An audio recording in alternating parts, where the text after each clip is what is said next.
कि आवाज आ रही है, चल रही है देश में आवाज। वोट देने का अधिकार किसको होना चाहिए? पढ़े लिखे लोगों को होना चाहिए।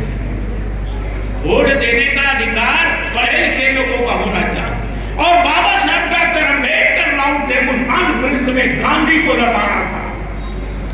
गांधी ने कहा जिसके पास इतनी सुनिश्चित जमीन होगी उसको उनका अधिकार होगा। बाबा साहब ने उसको लताड़ा और उसको आगे नहीं बढ़ने दिया और गांधी को हार मानी पड़ी। दूसरा सवाल गांधी ने किया कि वोट का अधिकार पढ़े लिखे लोगों को होना चाहिए। इस पर भी बाबा साहब ने तर्क दिया, वो भी फेल हो गया। बड़े मुश्किल से हमें वोट का अधिकार मिला है, बड़े मुश्किल से हमें वोट का अधिकार मिला है। जिस वोट के अधिकार से हम चोट कर सकते हैं, दुश्मन के थोबड़े तोड़ सकते हैं, यह वोट का अधिकार हमें मिला है। और बाबा साहब जब वहां से निकले तो भारत में आकर कहा कि तुम इस वोट के अधिकार को अपनी बेटी और बहन बेटी की इज्जत समझना, कभी बेचना नहीं। लेकिन साथियों, आज 5 किलो राशन पर बिक रहा है, 5 किलो राशन पर वोट खरीदा जा रहा है। यह स्थिति है। मैं अभी आ रहा तो लाइट लगी हुई है 5 किलो राशन वाले को।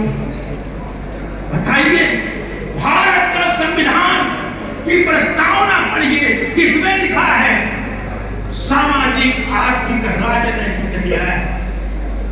क्या संविधान कहता है? हम सामाजिक, आर्थिक, राजनीतिक न्याय देंगे। जिन लोगों के हाथ में 27-50 से आज तक है, उन्होंने क्या सामाजिक, आर्थिक, राजनीतिक न्याय दिया? एक पिता की संपत्ति में उसके हर बच्चे को बराबर का अधिकार अगर है, तो राष्ट्र की संपत्ति में इस देश के हर नागरिक को बराबर का अधिकार होना चाहिए। क्या हो रहा है? इन दुश्मनों ने क्या किया है? सोशल जस्टिस, इकोनॉमिक जस्टिस और पॉलिटिकल जस्टिस की बात प्रस्तावना में है। जब नेहरू ने प्रस्तावना प्रस्तुत किया संविधान सभा में, तो बाबा साहब डॉक्टर अम्बेडकर खड़े हुए और कहा कि मुझे समझ में नहीं आता, इतना बड़ा समाजवादी पंडित नेहरू क्यों सोशल जस्टिस भूल गए, क्यों इकोनॉमिक जस्टिस भूल गए, क्यों पॉलिटिकल जस्टिस जिसमें गरीबों का हित है। इसके बाद वो पॉलिटिकल और सोशल जस्टिस का जो है मामला संविधान की प्रस्तावना में आया। साथियों, इन ब्राह्मणों को यह मालूम था, नेहरू को और सारे ब्राह्मणों को यह मालूम था कि अगर सत्ता इस देश के इन मूल निवासियों के हाथ में गई तो समस्या खड़ी होगी कि 90% ये लोग हैं। समस्त नागरिकों को सामाजिक, आर्थिक, राजनीतिक न्याय अगर देना है, इनके हाथ में गई तो निश्चित रूप से ये 90 हिस्सा ले लेंगे, क्योंकि संविधान इनके साथ है। 90% ले लेंगे। इसलिए आज तक ये तथाकथित सवर्ण जातियां किसी तरीके से इस देश के मूल निवासियों के हाथ में सत्ता न आवे, ये सारी खेल खेल रहे हैं।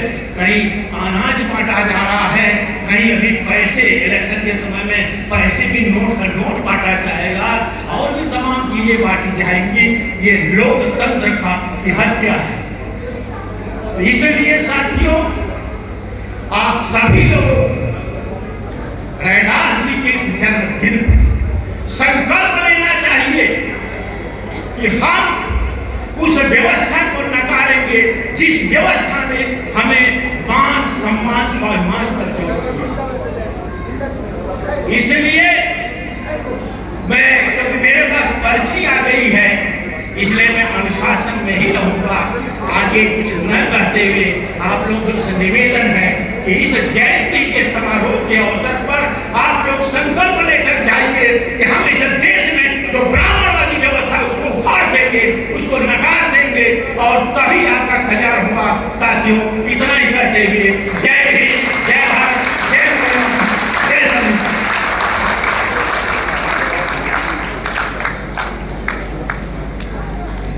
आदरणीय आपके समक्ष प्रस्तुत किए और आज अवसर चेताने का तो है, बड़ी खुशी की बात है और बहुत अच्छे तरीके से चेताया भी है, लेकिन इनके विचारों का फायदा कभी फिर किसी और अवसर पे उठाएंगे और इनका बहुत बहुत धन्यवाद। इसी कड़ी में क्योंकि भंडारा